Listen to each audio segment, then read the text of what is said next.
Hey guys, Jacob Wheeler here today.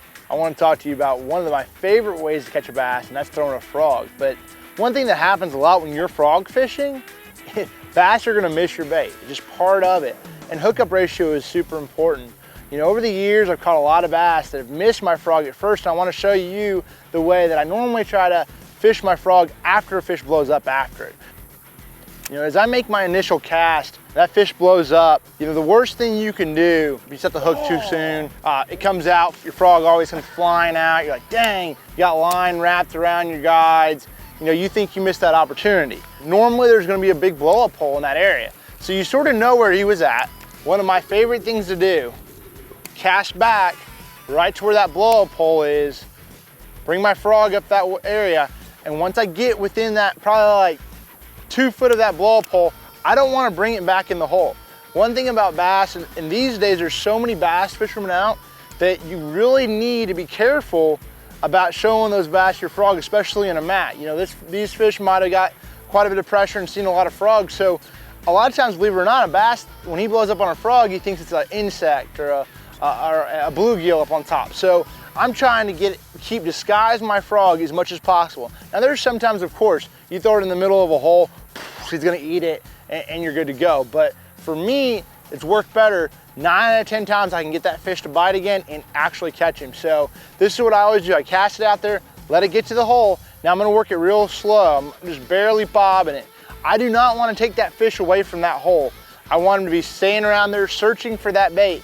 You know, if I don't get him to bite, I'll reel it away from that hole really quick because I don't want to draw him out. That's the big thing, drawing the fish out, then you have no idea where he's at. He could be all over the mat. So you could have followed your frog all the way out. So I'll go back into that same little area, maybe go on the opposite side of the hole, slow it down, twitch, twitch, twitch, twitch.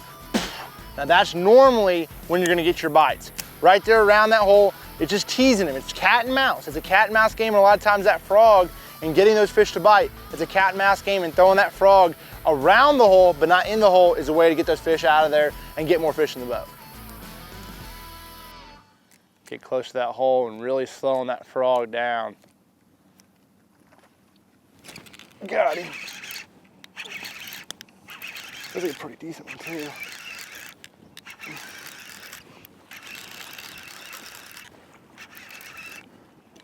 Oh, this is another good quality largemouth.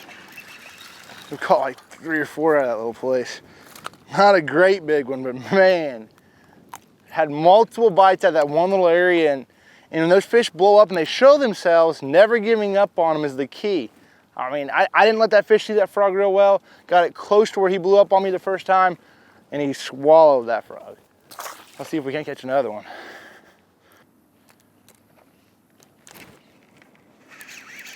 Might have been one. Yeah, that's a bass. This is long lost cousin.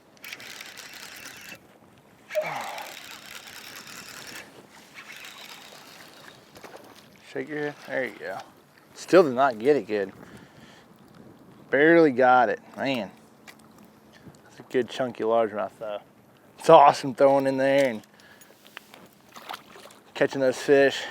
And that duckweed, you know, it's normally the hookup ratio is really good in duckweed too, because you don't have a lot of you know, thick mat in between the fish and the frog, so they tend to get it a lot better, which is probably one of my favorite things to frog, no doubt.